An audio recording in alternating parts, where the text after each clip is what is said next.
Hey folks, welcome to Pro Trader Strategies. My name is Eric Wilkinson and this is Spotting the Trade. So before you go, make sure you hit the subscribe button and the little bell right next to it, because sometimes like today, I will pop in unannounced when I find an opportunity in the markets. I don't want you to miss out on me talking about that pretty much live. So just threw the trade in there and got hit as I was coming on here. So I want to talk about it real quick. So without further ado, let's get on with that. Don't forget to smash that like button and feed those bots.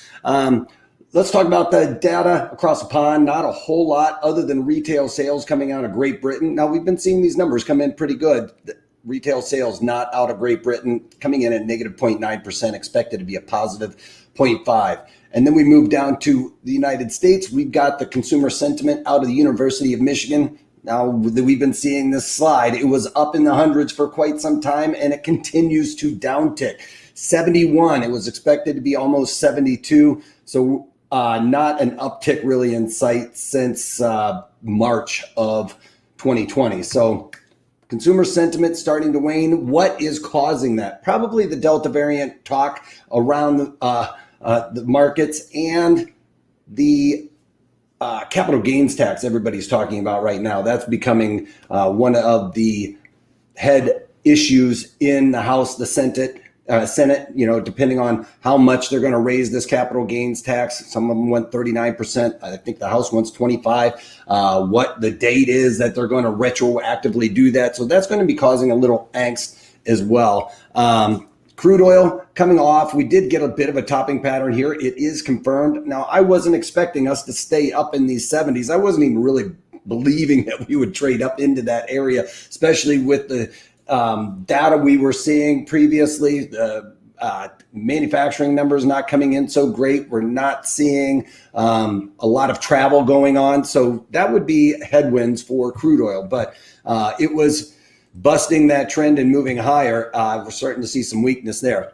And on the other side of the coin, we've got gold. Now, if you're fearing inflation or inflation expectations, gold should be moving higher into the 1800s. Now, we tested that for a little while, but no longer. That is out the window for right now anyway. We're going to have to see some spikes in inflation that aren't necessarily looking transitory for that to happen at this point. Bitcoin, not a whole lot to see here. Litecoin on the other side, that is really not having a good time after somebody, last week, I think it was when we were talking about when Walmart, or somebody tweeted out that Walmart was going to be accepting Litecoin. That gave it a real good boost. And ever since then, it has done nothing but free fall. NASDAQ is coming off again. I'm expecting us to at least test this 50-day simple moving average, or right here around 15,000. I think we need a little bit more of a correction. I'm going to show you a couple of things on some of these trend channels on the weekly charts. It looks a little bit different here, folks. All right, Dow Jones Industrial Average right at the point of control. Yeah, we're down on the day. Something else to note that I was wanting to talk about is today is the, I think it's quad witching, where basically the futures options are going off on the stocks and in the futures, like at the Chicago Board of Trade, all of that stuff. What happens is there's a lot of trading that's going on, and it usually is a little bit bearish for the futures, at least. I came from the floor. Those future days had a tendency to push down. Same thing with the equities, and it's a Friday. Still kind of those summer months where we're seeing lighter volume, especially on Fridays afternoon, where it seems to really dry up.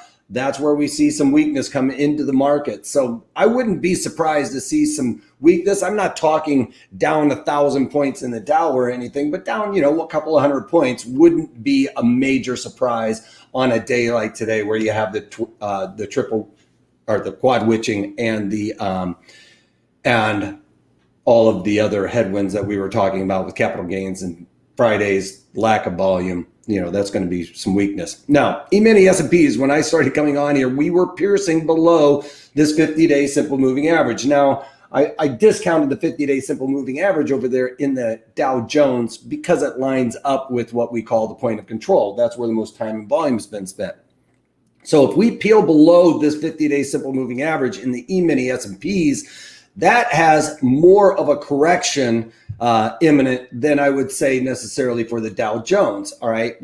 And another thing, if we start seeing some weakness over here, we will probably see some safety buying going on in the Dow Jones, which could, support that level there. But I think that if we get much below this 50-day simple moving average, we could start seeing some weakness to come back, test the point of control. That's a bit of a stretch maybe, but I think maybe we could call it 43,000 will at least kind of revisit on the way down there.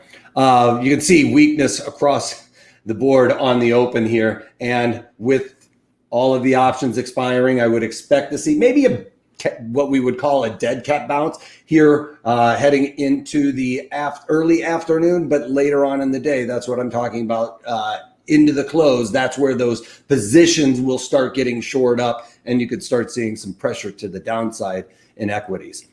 Most likely in the futures for sure.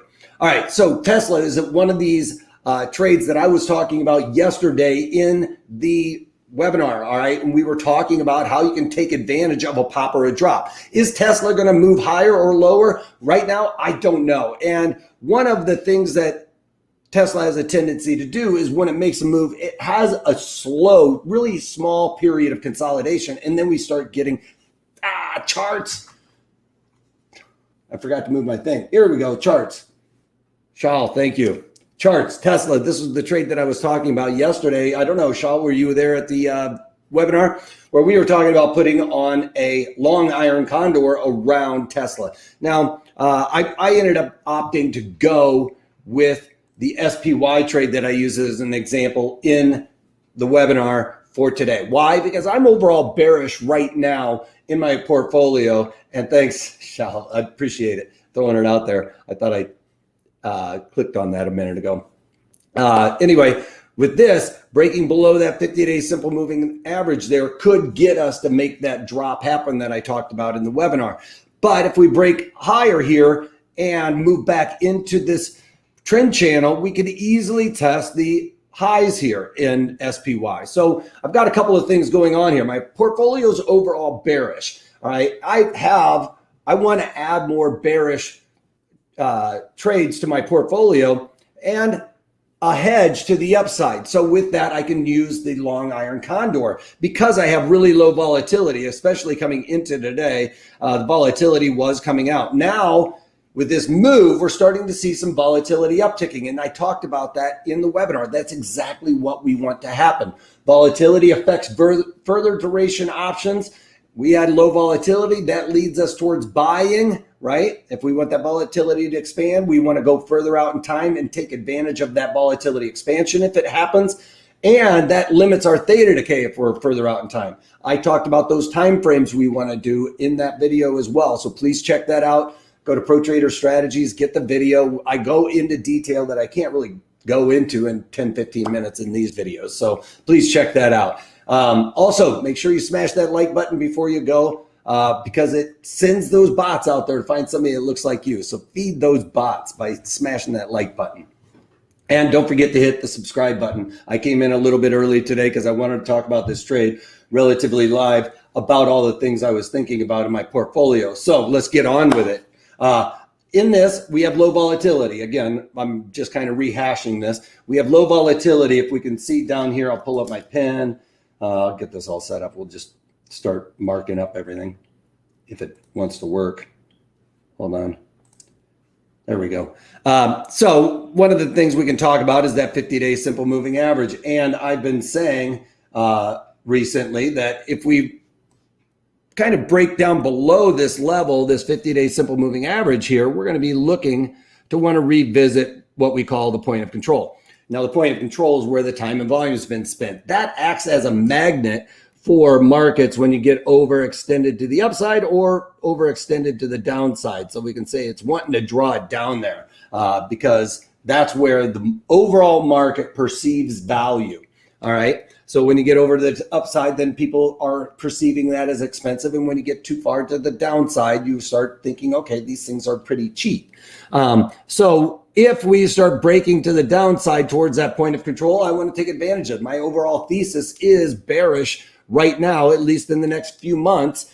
but I want to protect myself if the market just skyrockets higher. So we can use all of these levers and pulleys. Expansion and volatility is what I want to happen, because you can think about volatility as the gauge as to how expensive and cheap these premiums are. And I talk about that in those videos as well. So please check that out.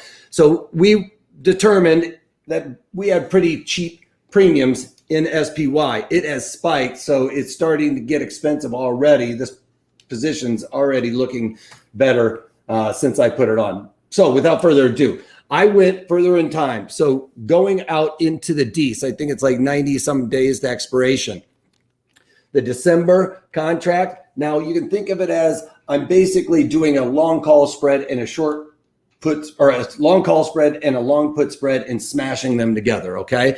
So let's talk about the call side. I first go to look at the 455, 55 calls. All right. And that's the ones I'm looking to buy. That was right around, I think it was around a 39 delta or something.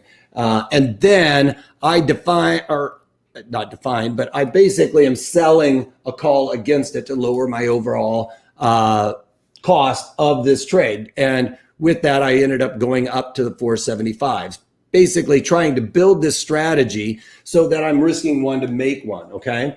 And then I went to the 430 puts, I think it was. Yeah, the December 430 puts. I ended up buying 430 puts and then selling the 410 puts. I think it would have been, because $20 wide, 410 puts. So this creates the iron condor, and you can see right here is the call spread. This is the put spread. But when you put it all together, I did it for a price of $10 and I think 4 cents, $10.04. So about as close as risking one to make one as you can. It's $10 wide.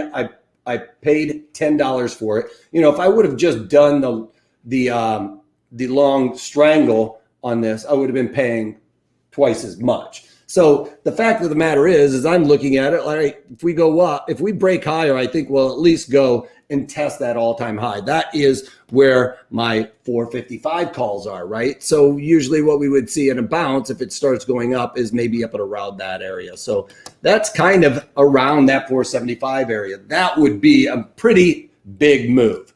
To the downside, you can see that the 430 area is lining up right around just above that point of control. And if we get that drop just below, or it gets pulled down there to that area, then this part of the trade will be the winner and work out quite nicely. So I've got a couple of scenarios here for my trade, and this is acting as somewhat of a portfolio hedge, because I have a bearish sentiment and my portfolio is already overall negative deltas, which means bearish. So a pop to the upside would be painful, right? This protects me if that happens a little bit there. All right. Gives me a little bit of a hedge to the upside. All right. So that's what I've done so far today. I haven't taken anything off. I'm just kind of sit and wait. Like I said, the overall bearish portfolio, I don't want to necessarily take anything off on the first time we break below a 50-day simple moving average. So I'll let it ride out into the sunset for the weekend. Other than that, I hope you guys all have a fantastic weekend. Smash the like button before you go. Feed those bots for me. Comment over there at the side. I'll circle back around a little bit later if you have any questions, comments, or anything else. And don't forget to subscribe to this channel, because I'll pop in here unannounced like I did today, because I found a trade and I want to make sure you guys are in on this. When it started breaking below that 50-day simple moving average, I wanted to get on this. We started seeing volatility spike. It's getting to a point now I'm looking at implied volatility continue to rise here as we're speaking with this trade. So when I was talking about setting up a trade like this, not necessarily the time to do it, because we're seeing this volatility already have risen to a point where in that video I talk about we're kind of through the threshold of buy zone on options in SPY, and it's already starting to shift the paradigm towards premiums are starting to get elevated here. All right, so we have that going on. Keep your eyes on it. Maybe if volatility comes off a little bit, you guys will be able to put on something like this. But at this point, I think the price has already started moving. Actually, it's right there at where I've got it. So could be a good time to put it on, but it's risk one to make one, all right? Define risk strategy. If you can't take that, take it easy. Bye for now.